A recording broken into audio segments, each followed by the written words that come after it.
ஒரு வார்த்தை உள்ளது. அதை அனைவரும் அவ்வப்பொழுதோ அல்லது அடிக்கடியோ பிரயோகிப்பார்கள்.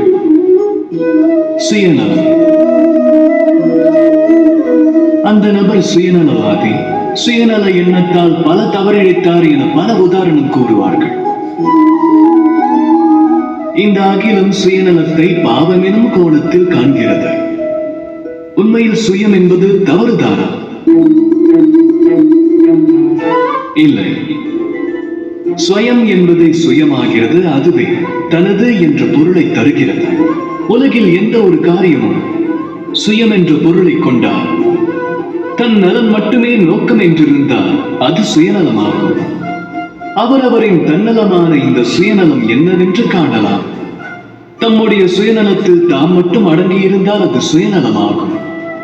அதில் குடும்ப நலன் அடங்கியிருந்தால் குடும்ப அக்கறை கொண்டவராகும். அடுத்தவர் நலனும் அதில் அடங்கியிருந்தால் அவர் பொது நலம் காண்பவர். தம்முடைய சுயத்தில் அகிலத்தின் நலன் அடங்குமானால் அவர் மகத்துவம் வாய்ந்தவர். ஆகையால் சுயநலம் விட்டு விலகாதீர்கள், அதை விரிவடைய செய்யுங்கள். மனம் பரந்த மனப்பான்மை கொண்டால் தமது சுயநலம் தம்மை மகத்துவமாக்கி மகானாக்கும். ராதா ராதா.